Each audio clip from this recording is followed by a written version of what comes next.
16 news ಅರ್ಥ ಶ್ರೀ ಸಿದ್ದರಾಮಯ್ಯ ಸ್ವಾಗತ. ನಾನು ನಿಮ್ಮವ MI ಅಥವಾ ಮಲ್ಲಪ್ಪ ಜ್ಯೋತವನ. ಆದ್ಮೇಲೆ ಕಳೆದ 2 ದಿನಗಳಿಂದ ಕ್ಷೇತ್ರ ಮರು ವಿಂಗಡಣೆ ಮತ್ತು ಮಹಿಳಾ ಮೀಸಲಾತಿ ಬಗ್ಗೆ ಜೋರ್ದಾರಾಗಿ ಚರ್ಚೆ ನಡೀತಾ ಇದೆ ಲೋಕಸಭೆಯಲ್ಲಿ.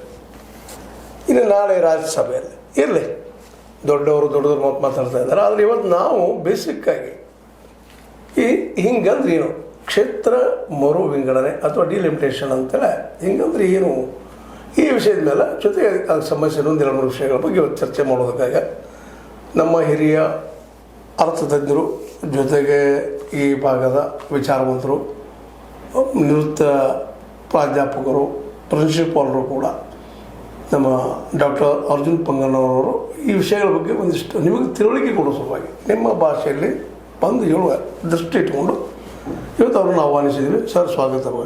ನಮಸ್ಕಾರ ಸರ್. ಡಿಲಿಮಿಟೇಷನ್ ಅಂದರೆ ಏನು ಅಥವಾ ಮರು ವಿಂಗಡಣೆ ಕ್ಷೇತ್ರಗಳ? ಸ್ವತಂತ್ರವಾದ ಮೀಡಿಯಾಗೆ ಬೇಕಾಗಿರುವುದು ಸ್ವತಂತ್ರ ಧ್ವನಿ. ಆ ಸ್ವತಂತ್ರ ಧ್ವನಿ ಉಳಿಸಲು ನೀವು ಮಾಡಬೇಕಾದದ್ದು ಇಷ್ಟೇ. ಅದೇನಪ್ಪಾ ಅಂತಂತಂದ್ರೆ ನಿಮ್ಮ ಕೈಲಾದಷ್ಟು ಸಹಾಯ ಈ ಚಾನಲ್ಗೆ ಮಾಡಿ ಹಾಗೂ ನಿಮ್ಮ ಧ್ವನಿಯನ್ನು ಕಾಪಾಡಿಕೊಳ್ಳಿ.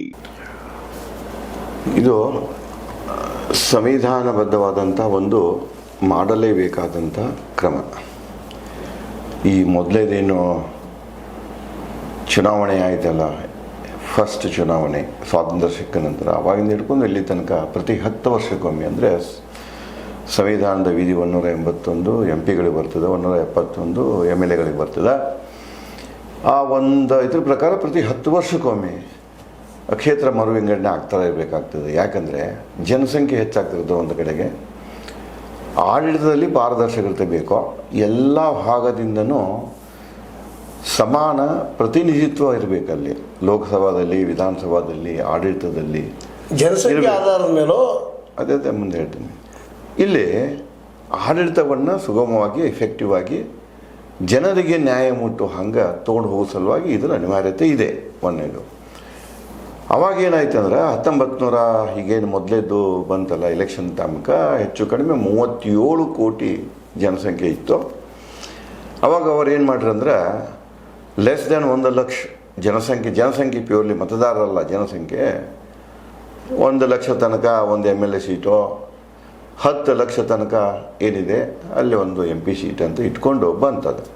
ಆದರೆ ಅಲ್ಲಿಂದ ಇಲ್ಲಿವರೆಗೆ ಅವಾಗೇನು 543 ಒಂದೆರಡು ಇವು ಬರ್ತಾವೆ, ಯಾವುದೋ ನಾಮಿನೇಟೆಡ್ ಬರ್ತಾವೆ ಕ್ರಿಶ್ಚಿಯನ್ ಮೈನಾರಿಟಿದೊಂದು. ಅದಕ್ಕೆ ಅಲ್ಲಿಂದ ಇಲ್ಲಿ ತನಕ ಇದು ಬದಲಾಗಲಿಲ್ಲ, MLA ಸೀಟುಗಳು ಬದಲಾಗಲಿಲ್ಲ, ಜನಸಂಖ್ಯೆ ಸಿಕ್ಕಾಪಟ್ಟೆ ಇದೆ.